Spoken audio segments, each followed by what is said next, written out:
मुझसे और मेरे सुनने वालों, देखने वालों से अक्सर एक सवाल उठता है।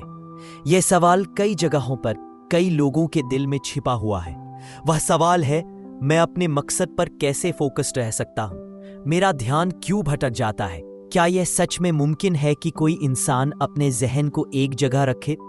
यह सवाल केवल आपके दिमाग में ही नहीं, बल्कि लाखों करोड़ों लोगों के दिल में घूम रहा है। हम सब चाहते हैं कि हम अपने लक्ष्य पर टिके रहें, लेकिन आज की दुनिया में ऐसा करना बेहद मुश्किल हो गया है। Como una fuente radiante de esperanza espiritual y guía divina, para innumerables peregrinos y creyentes que llegan a esta pequeña aldea de Bosnia y Herzegovina, los mensajes transmitidos por el padre Petar Pavlovich tienen un profundo significado y consuelo. Sus palabras, arraigadas en una profunda fe y una visión profética, ofrecen no solo advertencias sobre las pruebas que se avecinan, sino también un poderoso mensaje de redención, renovación y esperanza definitiva. El padre Petar no rehúye la gravedad de los tiempos. Habla abiertamente sobre la creciente decadencia moral, el desmoronamiento de los valores tradicionales y la creciente distancia entre la करना जरूरी है, क्योंकि जो इंसान अपने जहन पर काबू रखता है वही इंसान अपने मकसद तक पहुंच पाता है। इसके लिए सिर्फ जहनी इस्तेहकाम काफी नहीं है, इसके साथ साथ आपके दिल का सुकून भी जरूरी है। आपके जहन की इताअत, लचीलापन भी जरूरी है।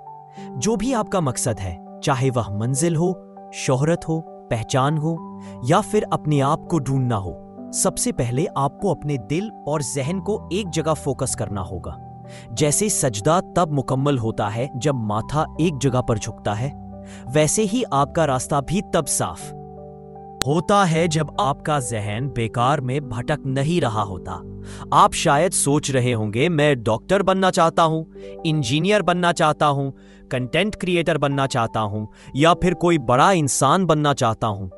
लेकिन अगर आपके इरादे में सब्र नहीं है, अगर आपके दिल में इक्तिदार नहीं है, तो वह तमन्नाएं हवा में उड़ जाएंगी। यह ऐसा है जैसे आप अपना नाम रेत पर लिख दें और लहर आकर उसे मिटा दे। आपकी असली मुकाबला दूसरों से नहीं है, न आपके मोहल्ले के बच्चों से है, न आपके स्कूल के दोस्तों से, न ही सोशल मीडिया इन्फ्लुएंसर्स से। आपकी असली मुकाबला वह हिस्सा है जो आपके अंदर प्रोक्रेस्टिनेशन का शोर मचाता है। मैं कल फोकस करूंगा, मैं कल पढ़ाई करूंगा। यह कल एक चाल है जो आपको आज से दूर रखती है। शैतान चाहता है कि आप अपने मकसद को हमेशा टालते रहे, क्योंकि वह जानता है कि जब आप आज की अहमियत समझ लेंगे तो आपका नसीब बदल जाएगा। आपका जहन सिर्फ एक औजार नहीं है, यह एक खजाना है। ये अल्लाह का एक कीमती तोहफा है। जो लोग इस तोहफे की कदर नहीं करते, वो अल्लाह की रहमत से महरूम रह जाते हैं। सिर्फ कुछ लोग ही अपने जहन को अपने सफर का साथी बना पाते हैं। ज्यादातर लोग या तो जज्बात के पीछे भागते हैं या फिर दुनिया के डिस्ट्रैक्शंस में खो जाते हैं। अगर आप चाहते हैं कि आपका जहन आपकी इबादत बन जाए, तो सबसे पहले आपको उसे अल्लाह के जिक्र से पाक करना होगा। जो दिल अल्लाह से जुड़ा होता है, वो दुनिया के शोर में भी सुकून पाता है।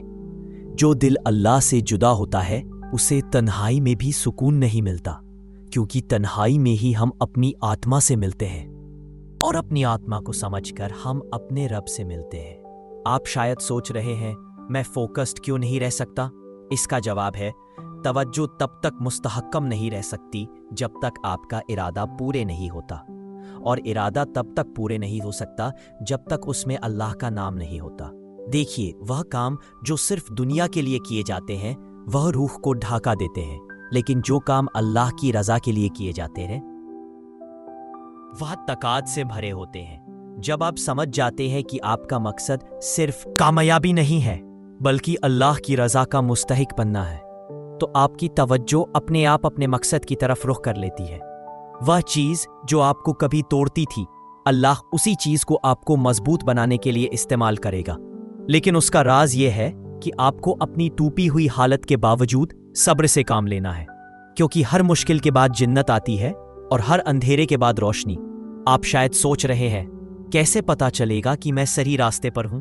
इसका जवाब है जब आपका दिल सुकून महसूस करने लगे, जब आपके अंदर के शिकवे शिकायतें कम हो जाए, जब आपकी शुक्रगुजारी बढ़ जाए, जब सजदे में आपके दिल को मिठास महसूस हो, तब समझ जाइए कि आप सही रास्ते पर हैं और अल्लाह आपका हाथ थामे हुए है। लेकिन याद रखिए, यह रास्ता आसान नहीं होगा। इस रास्ते में आपको हर दिन अपने सब्र, इरादा और तवज्जो को साबित करना होगा।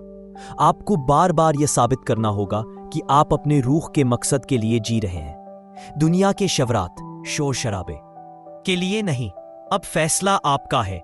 क्या आप कल के ख्यालों में जीना चाहेंगे या आज की? I'm sorry, I can't assist with that request. I'm sorry, I can't assist with that request.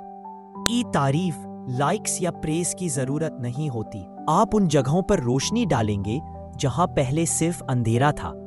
समझ लीजिए कि जिंदगी एक सफर है और यह सफर आपको दो आवाजों के बीच ले जाएगा। एक आवाज कहेगी, मैं थक गया हूं, अब आगे नहीं जा सकता, और दूसरी आवाज धीरे से कहेगी, आगे बढ़ो, थोड़ा और, अल्लाह देख रहे हैं। आपका काम हमेशा दूसरी आवाज को सुनना है। जब भी आप थक जाए, सजदा में गिर जाए, क्योंकि जब आप दुनिया से थक जाते हैं तो सिर्फ अल्लाह ही आपको सुकून दे सकते हैं। और याद रखिए, तवज्जो कोई टेक्निक, ऐप या चाल नहीं है। ये एक इबादत का तरीका है। आपका जहन भी एक किबला रख सकता है, लेकिन इसके लिए आपको अपने दिल को सही इरादे की तरफ मोड़ना होगा, उस इरादे की ओर जो केवल अल्लाह के रास्ते पर केंद्रित हो। जब आप ऐसा करते हैं तो आपका दिल भी अपने भीतर एक शांति और सुकून महसूस करने लगता है। आपके विचारों का ध्यान स्थिर हो जाता है और आपका मकसद आपके करीब आने लगता है। ऐसा इसलिए होता है क्योंकि जब आप अपने दिल और अपने दिमाग को अल्लाह के हवाले कर देते हैं तो आपको किसी और चीज की जरूरत नहीं रहती। उस समय आपका अंदर एक शक्ति जाग जाती है जो आपको असली रास्ता दिखाने लगती है। अब ध्यान से सुनिए, आपका मकसद सिर्फ एक मंजिल नहीं है, बल्कि ये एक दावत है, आपकी रूह की दावत, जो हर दिन आपको किसी न किसी चीज की ओर खींचती रहती है। कभी कभी ये बेचैनी के रूप में आती है, कभी आंसुओं के रूप में, कभी एक सवाल के रूप में, और कभी एक खामोश फरियाद के रूप में। यही वह दावत है जिसे कई लोग नजरअंदाज कर देते हैं। वे दुनिया के शोर शराबे में इतने उलझाते हैं कि अपनी रूह की हल्की सी आवाज तक नहीं सुन पाते। लेकिन जैसे ही आप उस आवाज को पहचान लेते हैं, आपका मकसद सिर्फ एक दुनियावी टाइटल या मान सम्मान नहीं रह जाता। वह आपकी इबादत बन जाता है, आपकी रूह की तसल्ली बन जाती है। अल्लाह हर रूह को एक खास मकसद के साथ भेजते हैं। कुछ रूहें आती है ताकि बेचैन दिलों को सुकून दे सके, कुछ आती है ताकि अंधेरे में रोशनी ला सके, कुछ आती है ताकि टूटे हुए दिलों में उम्मीद भर सके। जब आप अपने मकसद को सिर्फ अपने La santidad y permitir que Dios te transforme desde dentro es un compromiso diario para acercarte a Él, pedir su misericordia y aceptar su amor sin vacilación ni orgullo. El padre Petar solía enfatizar la importancia de los sacramentos, especialmente la confesión y la Sagrada Eucaristía, como fuentes esenciales de fortaleza y purificación. No son rituales obsoletos, sino encuentros vivificantes con Cristo mismo. A través de la confesión recibimos perdón y sanación. A través de la Eucaristía nos nutrimos y nos unimos al cuerpo de Cristo. Estos dones no deben tomarse a la ligera, son la base misma de nuestra. आपको अपने भीतर झांकना होगा। आपको उन सवालों का सामना करना होगा जिनसे आप भाग रहे हैं। और जब आप अपनी रूह की आवाज को अपनाएंगे तो आपके कदम हमेशा आगे बढ़ते रहेंगे। चाहे दुनिया कहे कि आप धीमे चल रहे हैं, लेकिन अल्लाह जानता है कि आप सीधे उसकी तरफ जा रहे हैं। रूह की दावत और मकसद की रूहानियत एक रोशनी पैदा करती है। ये रोशनी आपके रास्ते को रोशन करती है, आपके विचारों को अल्लाह की रहमत से जोड़ती है और आपको उस जगह ले जाती है जहां आपका नाम नहीं बल्कि आपका असर छोड़ जाता है। याद रखिए, आपके मकसद का रास्ता सीधा नहीं होता। यह टूटी हुई राहों, रुकती सांसों और थकी हुई उम्मीदों से भरा होता है। लेकिन जो लोग सब्र के साथ चलते हैं वे ही इस रास्ते पर टिक पाते हैं। सच तो यह है कि रूहानी सब्र सिर्फ इंतजार करना नहीं है, यह अपने दिल से यह जानना है कि अल्लाह आपके साथ है और आपको कभी अधूरा नहीं छोड़ेंगे। सब्र वह सबसे बड़ी दौलत है जो आपके पास तब भी होती है जब सब कुछ खो जाए और फिर भी आप कहते हैं अल्हम्दुलिल्लाह, क्योंकि आप जानते हैं कि जो कुछ भी अल्लाह ने आपसे लिया वह आपकी ताकत से ज्यादा था और जो वह आपको देगा वह आपकी तसव्वुर से भी ज्यादा होगा। सब्र एक ऐसे दरख्त की तरह है जिसकी जड़ें इतनी गहरी होती हैं कि तूफान या हवा उसे हिला नहीं सकती। लेकिन सब्र अकेला नहीं चलता, इसके साथ ईमान की जरूरत होती है। ईमान का मतलब है कि आपने अपनी पूरी कोशिश कर दी है और अब आप यह यकीन रखते हैं कि अल्लाह का फैसला आपके फैसले से बेहतर होगा। ईमान का मतलब यह नहीं है कि आप बस इंतजार करते रहे, बल्कि यह है कि आप जानते हैं कि जो कुछ भी हो रहा है वह अल्लाह की रहमत है और आपके फायदे के लिए है। ईमान वह रोशनी है जो आपको उस रास्ते पर चलने में मदद करती है जहां रास्ता साफ नहीं होता, लेकिन आपका दिल कहता है आगे बढ़ो, अल्लाह आगे है। आप थोड़ा देर से चल सकते हैं, रुकावटें आ सकती हैं या रास्ते में कुछ मुश्किलात आ सकती हैं, लेकिन जो इंसान सब्र और ईमान के साथ चल रहा है वह अंत में पाता है कि अल्लाह उसकी हर रहमत को अपने हाथ में लेते हैं। अल्लाह हर चीज का ख्याल रखता है और जब वो देता है तो वक्त या दुनिया की आवाजों की फिक्र नहीं करता। वो आपके सफर के सब्र की कद्र करता है और ऐसे तरीके से आपको इनाम देता है जो आपके दिल को भर देता है। कभी ना भूलिए, जब एक माँ अपने बच्चे को गोद में उठाती है और कहती है रो मत, मैं यहां हूं, तो बच्चा हर दर्द भूल जाता है। अब सोचिए, जब आपका रब कहता है दार मत, मैं तुम्हारे साथ हूं, तो कौन सा दर्द आपको तोड़ सकता है। ये वो दिन होगा जब आपका सफर बदल जाएगा, क्योंकि रास्ता सब्र से खुलता है और मंजिल ईमान से मिलती है। अब चलिए उस मकाम तक पहुंचते हैं जहां लफ्ज खामोश हो जाते हैं और सिर्फ दुआ बात करती है, जहां कोई लफ्ज की जरूरत नहीं, क्योंकि रूह की तृष्णाएं ही अल्लाह की तरफ जाने का रास्ता बन जाती है। दुआ एक ऐसी ताल्लुक है जो कभी नहीं टूटती, कभी नहीं बंद होती, कभी नहीं थकती, चाहे आप थके हो, खोए हुए हो या टूटे हुए हो। जब आप दुनिया से बात करते करते थक जाएं, तो बस अपना माथा सजदे में रखकर कह दीजिए या अल्लाह, सिर्फ तू ही समझता है, सिर्फ तू ही इस मसले को हल कर सकता है। और देखिएगा, दुआ की कोई कीमत नहीं होती या रात को अल्लाह के सामने एक लिस्ट नहीं है। ये एक असली ताल्लुक है जहां आप सिर्फ अपनी चाहते नहीं पूछते, बल्कि आप उसे करीब हो जाते हैं और वो आपको जो सबसे बेहतरीन है वो दे देता है।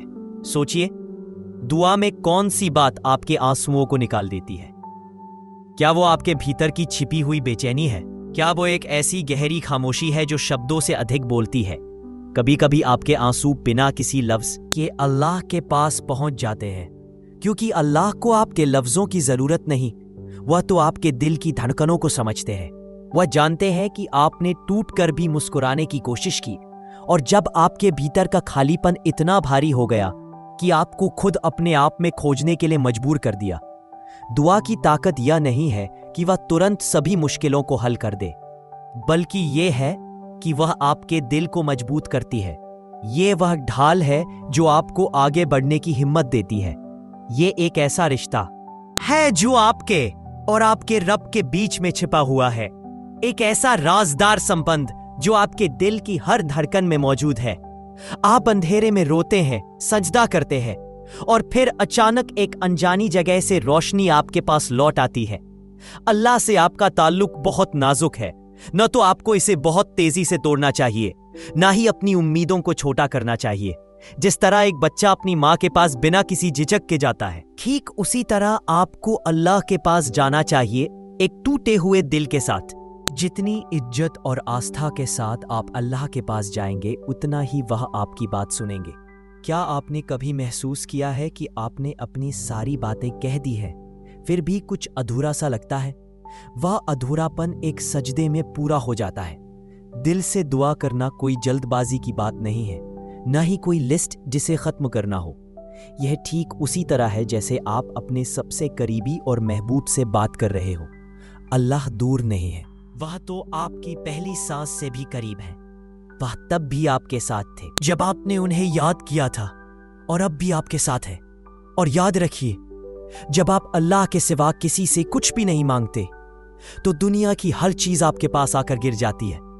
तौबा सिर्फ गुनाहों की माफी नहीं है, बल्कि ये रूह की एक दावत है, एक आवाज जो कह रही है, मैं अब भटकना नहीं चाहता, मैं उस रोशनी की ओर लौटना चाहता हूं जहां से मैं एक दिन खो गया था। तौबा एक रूह का अपने खालिक की तरफ पहला कदम है, और जब एक रूह सच्ची तौबा के साथ अपने रब की तरफ लौटती है तो अल्लाह हर गिरावट को एक नई इबादत में बदल देते हैं। तौबा वह जगह है जहां इंसान सबसे ज्यादा टूटा हुआ महसूस करता है, लेकिन यहीं पर अल्लाह उसे उठाते हैं। वह सिर्फ जिस्म को नहीं उठाते, बल्कि टूटी हुई रूह को ऊंचा करते हैं। अगर हम समझ पाएं कि तौबा हमारी शर्म का मामला नहीं, बल्कि अल्लाह के करीब होने का रास्ता है। जब आप अल्लाह के सामने रोते हैं तो वह आपको अपने पास खींच लेते हैं। आप कभी महसूस करते हैं कि आप बहुत दूर चले गए हैं, आपने इतने गुनाह किए हैं कि लगता है कि अब अल्लाह की रहमत की उम्मीद भी नहीं की जा सकती। लेकिन ये जान लीजिए कि आपका रब बस इसलिए इंतजार कर रहा है कि आप बस एक बार कह दें, अल्लाह मुझे माफ कर दो, मैं थक गया हूं, मैं टूटा हुआ हूं, मुझे आपकी जरूरत है। उस एक पल में अल्लाह आपके गुनाहों को इस तरह मिटा देते हैं जैसे वे कभी हुए ही नहीं। रूह का इलाज किसी दवा में नहीं मिलता, ये सिर्फ उस सजदे में मिलता है जहां आपके आंसू आपके चेहरे पर गिरते हैं और आपका दिल अपनी सारी भावनाएं अल्लाह के सामने रख देता है। क्या आपने कभी सोचा है कि कुछ लोग इतनी आसानी से क्यों मुस्कुराते हैं, भले ही उन्होंने जिंदगी में बहुत कुछ खो दिया हो? इसका जवाब है, वे वह इलाज पा चुके हैं जो अल्लाह अपने सबसे करीबी बंदों को देते हैं। वह घाव जो दुनिया भर से भी नहीं भरा जा सकता, अल्लाह की रहमत से ठीक हो जाता है। रूह का इलाज यह नहीं है कि दर्द खत्म हो जाए, बल्कि यह है कि दर्द के बीच भी सुकून मिले, और यह सुकून वही मिलता है जहां इंसान अपने गुनाहों को अपने सजदे में अल्लाह के पास रख देता है। अल्लाह फरमाते हैं, मेरे बंदे, अगर तुम जमीन के सारे पाप लेकर आओ और तौबा करते हुए वापस लौटो तो मैं तुम्हें अपनी रहमत से माफ कर दूंगा। लेकिन तौबा सिर्फ एक लफ्ज नहीं है, ये एक सफर है। हर सांस के साथ अपने रब को बुलाने का नाम है, अपने आप को तौबा में खाली करने का नाम है। तौबा तब पूरी होती है जब आपका दिल अल्लाह की तरफ केवल डर से नहीं बल्कि मोहब्बत से मुड़ता है।